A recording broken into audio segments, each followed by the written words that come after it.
What is up, everybody? Welcome into episode 57 of the Brahma Bullpen. That's right. I said the right episode number this time. Y'all haters quit hating. We got a special guest again. We got our producer. Say what is up to the YouTube folks for your second time on the channel. What is up? Happy to be here. Happy to join. Man, it's awesome, dude. I'm super grateful that you're a part of this with me. It makes it fun giving me someone to talk to. So I do appreciate that. In this episode, folks, we're going to do schedule breakdown. We're going to do it bullpen style. Maybe not like everybody else is doing it. We're going to do it our own way. We're going to have a little bit of roster update as of today, the day of recording this. Brahma just signed some new players. We're going to bring that information to you with an updated roster. And then at the end of the episode, we're going to do our win-loss prediction for the season, what we call the way too early. What the heck are you thinking? Predicting wins and losses this early in the season prediction. And they'll probably all be wrong, and we'll make it up later as we go. Anyways, real quick before we go, for those out there watching, I got a lot of swag, right? Producer's got his swag up over there too. I'm gonna show my latest collection real quick. I know nobody probably doesn't care, but I have the football, one of the footballs that was used by the Brahmas, actual game ball. Look at that. Look how worn it is. Look at that original color. Look, original game ball for the XFL championship game, baby. I want to say there's probably, I don't know how many balls they use per game, but let's say 20 or 30 of these. I don't know, maybe in the world, maybe less. I don't know how many came up for sale, how many players kept, yada, yada, yada. But what I do know is when I bought this, there was only 4 available from the collection warehouse that that the UFL signed an agreement with. Producer, I see you got yourself a little. Well, everyone knows about the bullpen cowboy hats there. I see you got yourself a little football over there. That's some player autograph football, ain't it? What you got? Who do you got on there? Oh, I got AJ Smith is on there. A Boom. few others, but I'm glad to have it. But I don't know. I'm kind of jealous of that championship ball. That's a nice purchase, man. Hey, man. I have my ball signed by every member of the XFL Conference Championship team right there. Shout out to Cody Lattimore for hooking your boy up. But anyways, enough of that, man. Let's get into the episode, man. That way people don't just turn off our channel and go watch something else. First things first, as of the recording of this video, this is the latest signings by the UFL Football League. We'll start off with the Brahmas because this is the bullpen coming to you from the cow pasture on behalf of United Football Media. We signed 2 players, Greg Eland and Jacob Harris. Now, Greg Eland played over 300 snaps at right tackle for the Brahmas last year. So likely he's going to have a great chance of starting. Jacob Harris was drafted by the Eagles out of UCF. Didn't play much, spent a lot of time on practice squad, I think the last 3 or 4 years. And then now he's coming down here to make the deepest wide receiver group in the league even deeper. Producer, any other signings on this list stand out to you? I'm checking to see whether you did your homework and actually read through this list. Don't comment. I'll comment on the roster in a little bit, but not on the signings at this moment. No. Well, I'm going to just throw it out there. DC signing Jordan Ta'amu. That is big time. That makes DC, in my opinion, the second best team in the XFL conference. That's just my opinion. But for those of you out there in YouTube world that don't follow us on socials, I'm going to just pop this up real quick. You can pause it. You can read it. But this roster right here is the most updated roster that I have access to. I've been keeping up with the signings. So every one of these, none of these signings were confirmed to me by the players. Okay. But what these signings are the posted signings that the league has put out. Every time the league posts one of these, I then take that information for the Brahmas and I put it here. I'm not doing it for all the teams. This is the Brahma bullpen. Producer, of this roster, I know you've had a chance to look at it. What player stands out to you that you're excited to see has re-signed with the Brahmas this year? Oh, as far as re-signed, Savion Patton, I'm really glad to have him back. He was really effective, particularly against Houston, pressuring the quarterback and getting those sacks. And so I think he can be a huge reason that we win some games, particularly with our defense. So I'm looking forward to seeing him back on the field.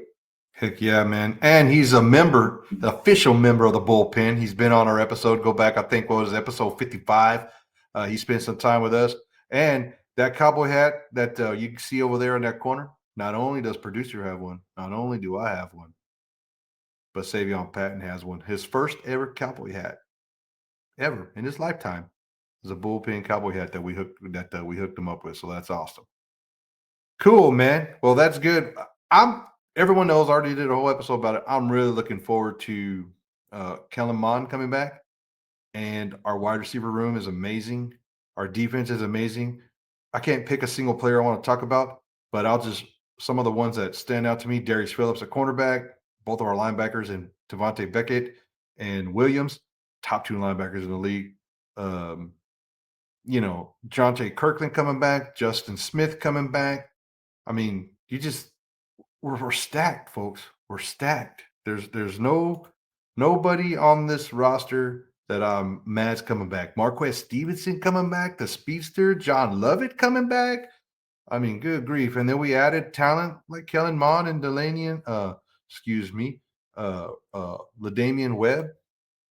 Anyways, everyone else is in trouble. Everyone else is in trouble. That's all I got to say. Anyways, we're going to go into the schedule. First things first, we're going to just start off with week 1 of the UFL. Friday, March 28th, opening game, St. Louis going to Houston, the original XFL Houston Stadium. They're the Houston Cougars Stadium, the TDCEU, I think something stadium. Very nice stadium. Me and producer have been there. Producer, your thoughts on opening Friday of the UFL, Battlehawks at Roughnecks, what is it? What's the word? Conference, XFL conference versus USFL conference to start the season. Any thoughts? Well, we'll see if Houston's made any improvements over what they were able to show on the field last year. I'd like to see how good, of course, St. Louis is going to perform at quarterback. Now they've had a major change, so we'll kind of see what each team presents. Fully expect the Battlehawks to win that opening game. I think St. Louis is not as good as they were last year. And I think maybe Houston's a little bit better. So it will be an interesting game. And for those who don't know, AJ Crybaby McCarron, yeah, you heard me call him Crybaby McCarron, is not coming back next year. Max Dugan, TCU's own Max Dugan, will be starting quarterback for St. Louis Battlehawks, in my humble opinion. Obviously, none of this has been confirmed. This is just me looking at the roster. Anyways, going down to the next game, Brahmas versus Renegades. Real quick, Brahmas got better. At best, the Renegades stayed the same. And we swept them last year. So there's no debate in my mind. We're going to go into Arlington and own these fools.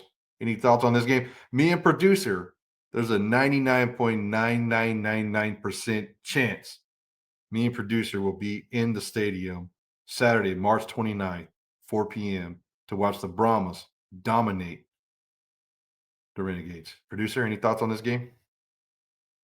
I don't think there's much a question really whether the Brahmas win it. I fully expect them to win too.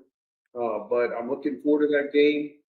We were able to go up there and watch the opening UFO game last year in Arlington. So looking forward to doing it again with the Brahmas there this year, their opening game. And I can't wait to see the Brahmas put it to them. Gonna be awesome, man. Gonna be awesome. All right, on to Sunday, on to the Lord's Day of football. NFL ends, spring begins, and we still get football on Sundays, which is amazing. Panthers going to Memphis Showboats. The much improved, completely new coaching staff and probably majority of new roster players on the roster as opposed to what was had last year. Showboats.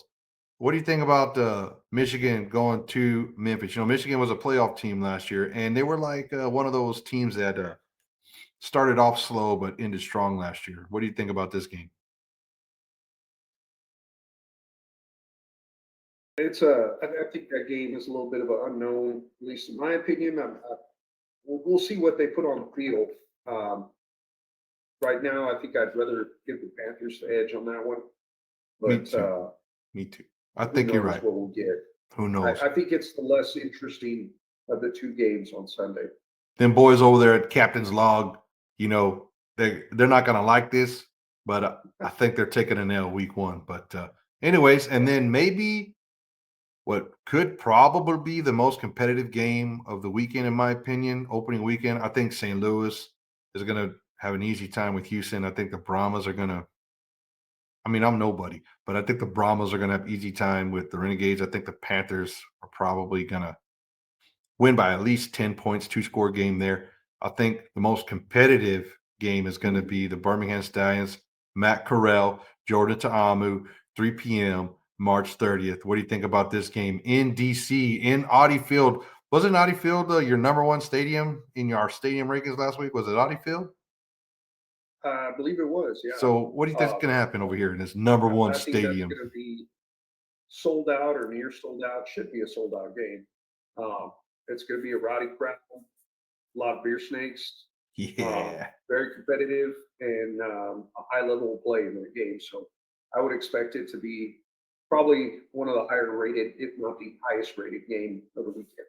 One of the things you said was the skill level of the game, right? Now that we're going on to essentially year two of the UFL, and there hasn't been near as much movement of players and coaches, you're going to actually get into the pro football quality of play because a lot of players coming back in the same scheme, playing the same position with the same cues, with the same reads. They're going to be instinctively reacting. It's going to be amazing to watch. I do think the quality of play in the league is going to go through the roof. So a great point. Thanks for Yeah, mentioning that. We're going to go ahead sure. and put up the most contentious slide. Well, one of the most contentious slides of the episode. Everybody's big mad.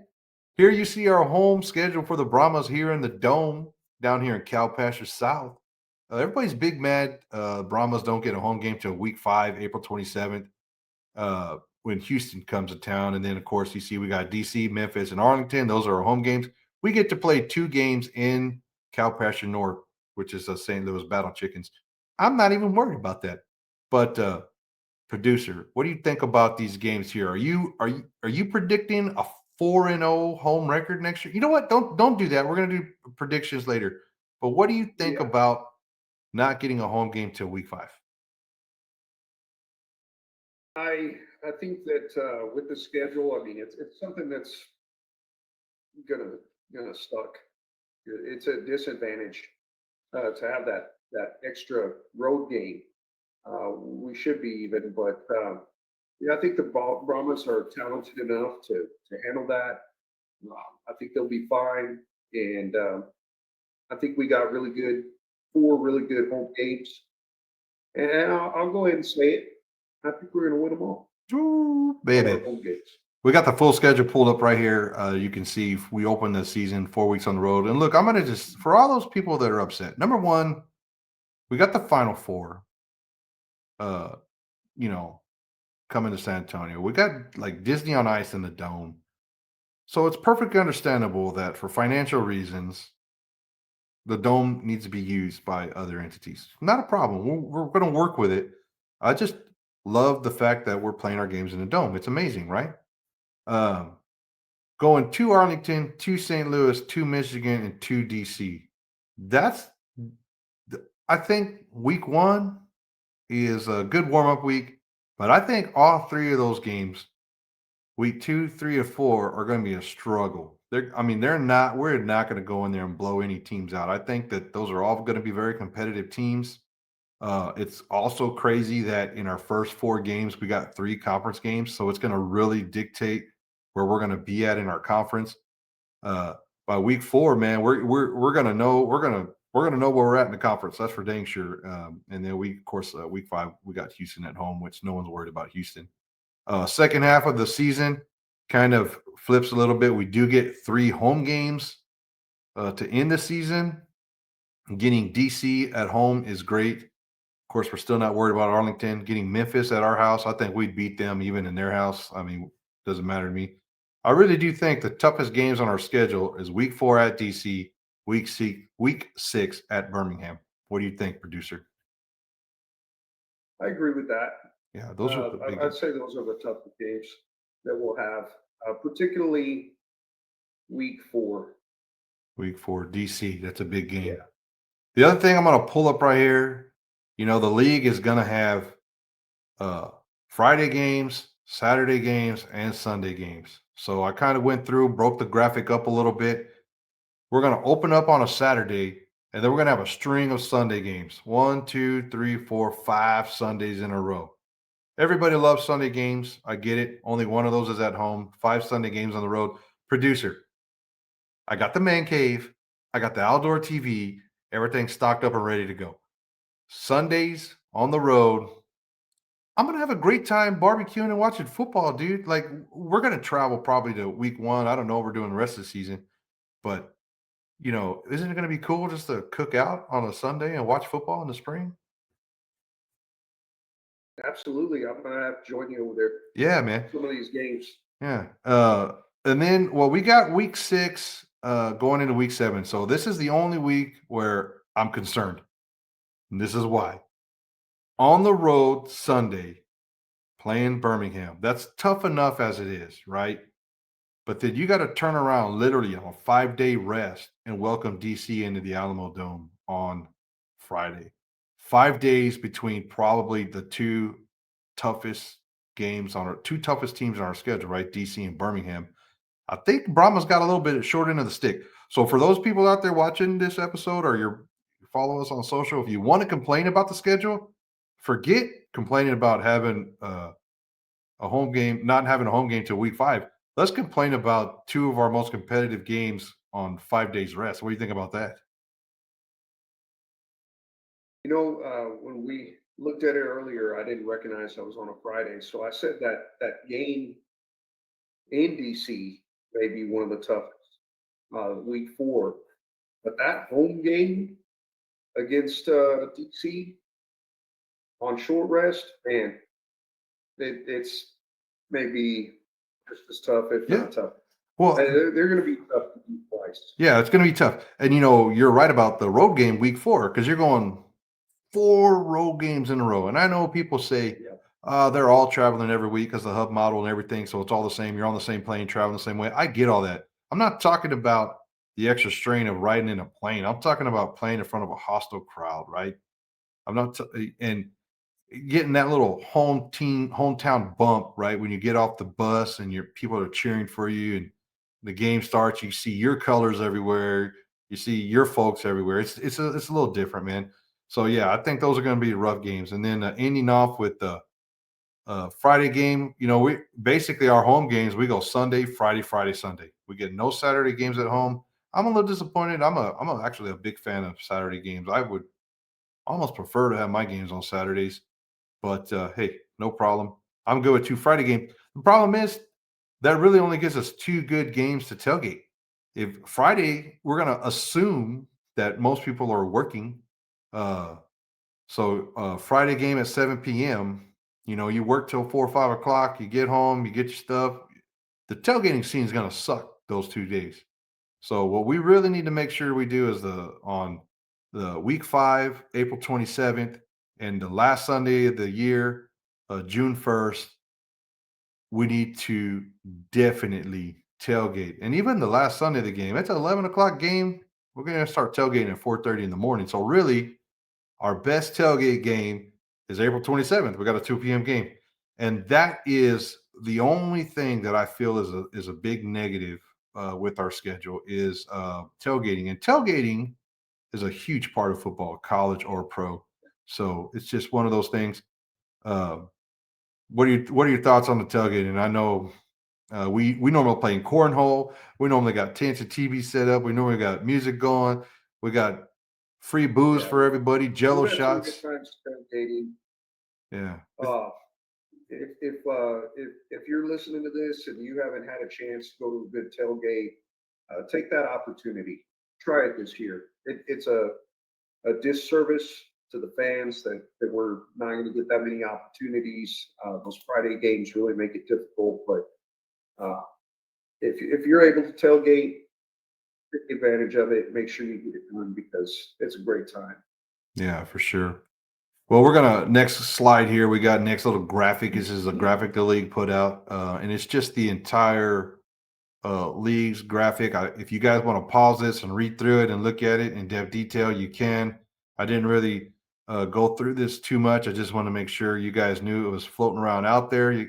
Week 1 through 10. I know, producer, did you get a chance to look at this? Is there anything that stands out to you as far as this overall graphic for the entire league? Not too much. I can't really pick anything out of there in particular. Once again, something that we discussed was our own schedules is the main thing I've looked at. But as far as everything else, I'm looking forward to seeing how some of the teams perform more than others. Really want to see how St. Louis develops with a new quarterback as the season goes on. And then, of course, another team that I expect to be very competitive with us. We'll see as our team continues largely as a second year team. We'll see what DC does and how they continue to develop and, and play together as well. Yeah.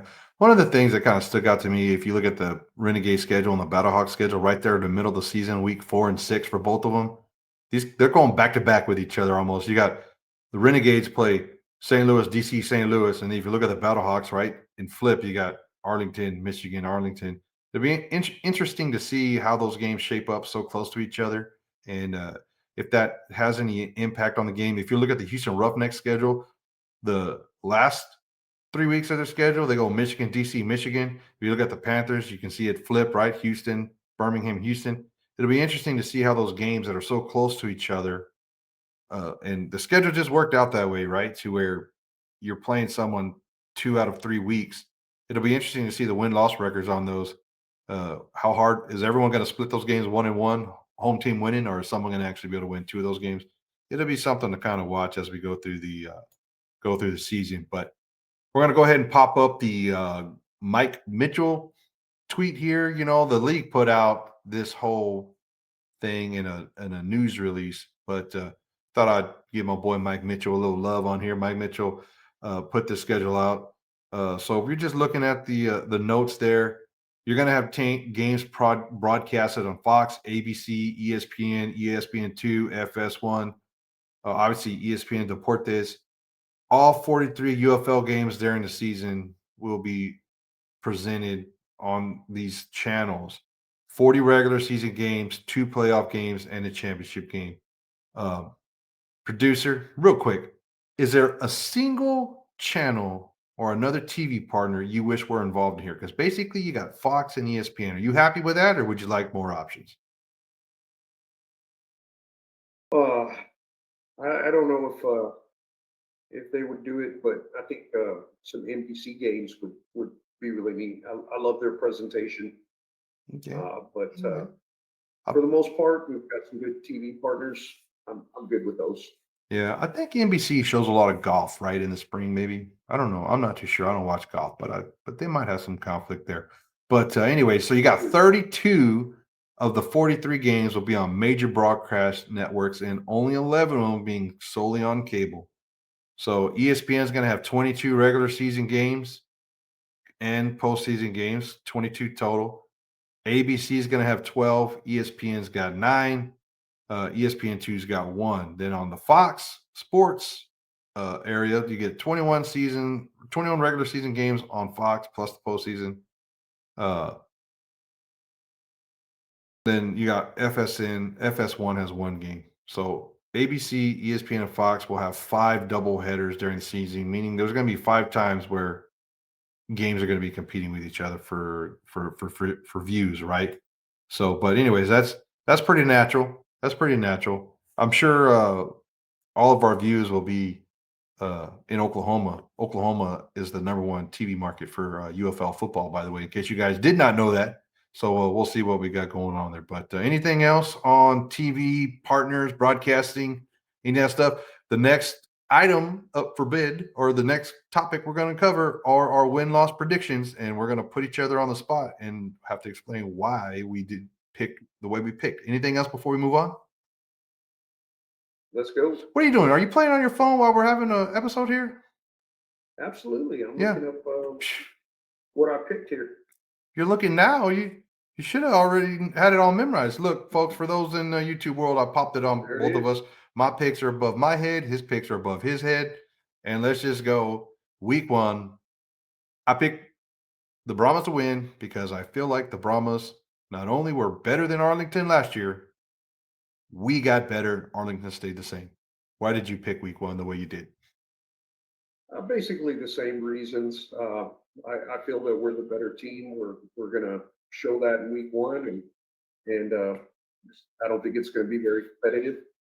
We're going to kill them. It's interesting to look at. We both going 8-2, but with different losses. Week 2 going at St. Louis. I'm less confident in this pick. This is going to be based upon how Max Dugan's doing, but I did take the W there in St. Louis, our first trip of the year. I think our game in St. Louis, I picked that as the first loss because, or are we going to week 2? I'm sorry. That is week 2.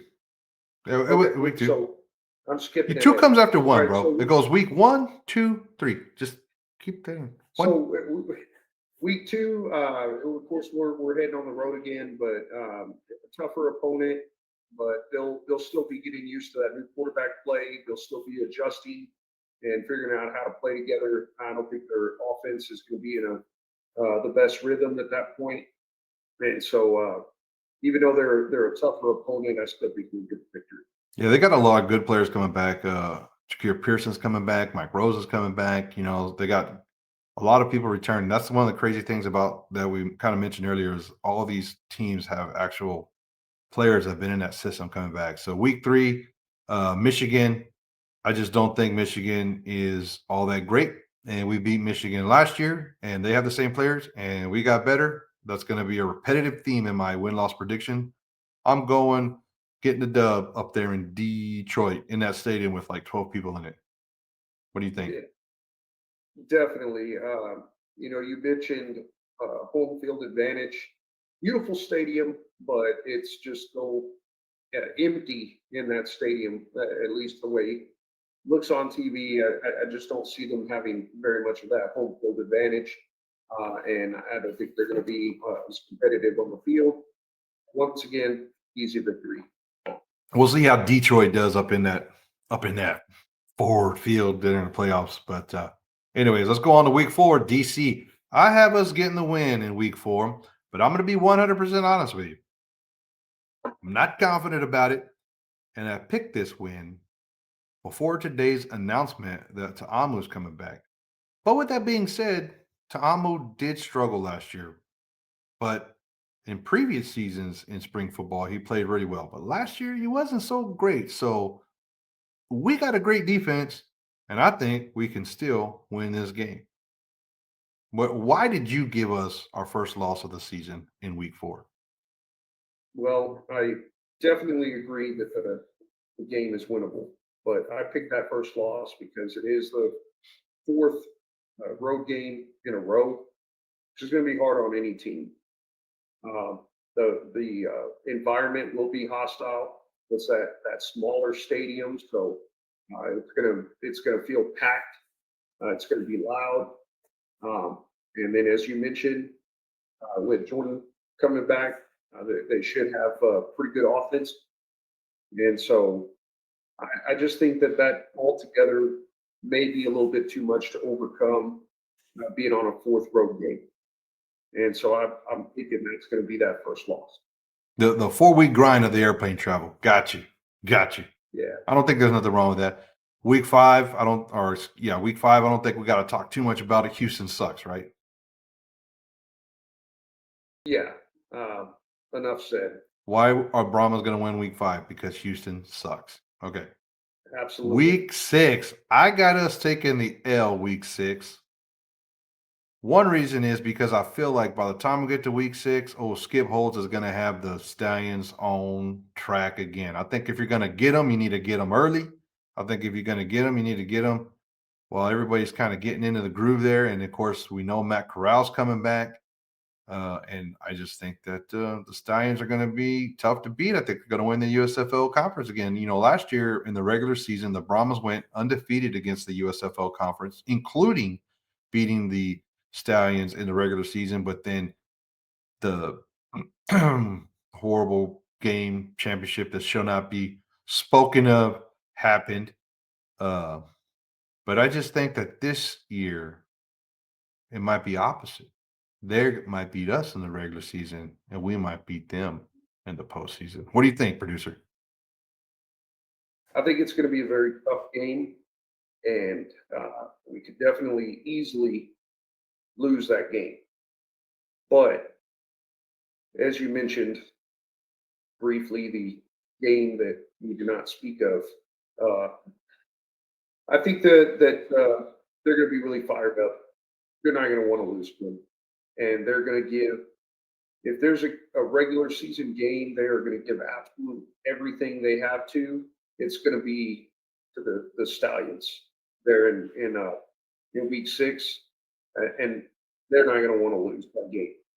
And so I think that sheer effort, whatever the Stallions give, I think the Brahmas give more, and we win that game. So you got us beating the Stallions and DC back to back. Let's go into week number 8.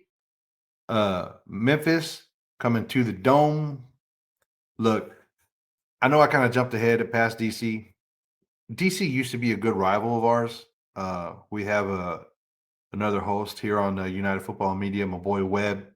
But we had a lot of fun in our DC Brahmas rivalry last season. But Webb's now on the sinking ship. Can you believe that? That guy changes. I believe even the joke on the last captain's log was he changes teams more than some people change underwear. I don't know.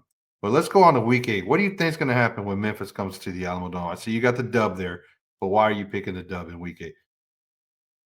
For Memphis, Yeah. I'm just not expecting very much from them. It's one of our home games. It'll be our second home game. We'll be a little bit more comfortable, and I just think we'll be further along as a team in development and in quality of play.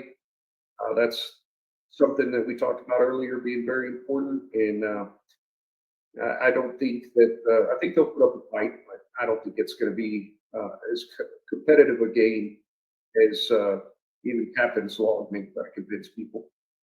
Yeah, I think the team itself is going to take an immense amount of pride in winning 4 home games. You know, we've talked to a few players, and it's like you're going to give us one less home game than everybody else. We're going to make our home games count. So I think when teams come into the Alamo Dome this year, it's going to be hard to get a win down here. I also hope that the fans, you know, a lot of the fans are like complaining about the 4 home games. All I'm saying is that makes them that much more important to be there. You only get 4 games in the Alamo Dome this year, unless you make the playoffs, which I think we're going to. But what I'm saying is you got guaranteed 4 games in the Alamo Dome. There is no reason we shouldn't have 25 or 30,000 people in in the dome. And when we get that many people in the dome, it's going to be loud. Yeah, yeah, we So need to get there. We need to get over 20, 25, and at some point we need to get over 30. That's yeah, if yeah, we could do that. This yeah. city can do that. I'm challenging you, Puro San Antonio. 30K. Let's go. All right.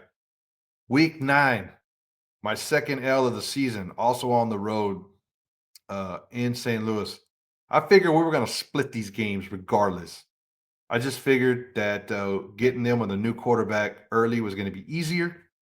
So probably by the time we get to week 9, they'll be a little bit more in tune with one another. Of course, we got a new quarterback as well. So, I mean, we got to overcome that. But I think our defense and our running game is enough to do that. We will have the number 1 defense in the league again. We had the number one defense in the league last year. Wade Phillips had the number one defense in the league the previous spring league. And I don't think he's planning on stopping that now. But with all that being said, I think we're going to split the St. Louis games. What do you think? We both got an L on week 9. Why'd you give him an L on week 9?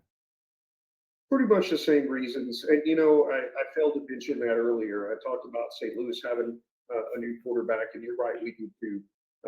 But I think we got the better end of that deal. Yeah. I think we'll have superior quarterback play. I think we'll probably adjust faster, and I think we have the better offense. And I wouldn't be surprised if we're running smoother as a team by that time. But it's hard to beat a team multiple times in a year, and it's St. Louis twice in their own stadium is a really tough task, and so I can see us Calpassia North, baby. We call that Calpassia North. All right, and then we're going to bookend our season with the Renegades coming down, the fake Cowboys coming down to San Antonio, and I feel like we're going to just beat them again. So I got 8-2. You got 8-2. I think an 8-2 season is pretty daggum successful. That will probably, no, not probably, that will get us into the playoffs. I agree. I'm looking forward to it. Nice game to have to get into the playoffs. Play Arlington, and hopefully by that time it's not even in question. Yeah. Well, there you have it, folks. Thank you for watching. Remember, like, share, subscribe. On behalf of the United Football Media, coming to you from the cow pasture, me and producer signing off like we always do with a nice horns forward. Let's go Brahmas, baby.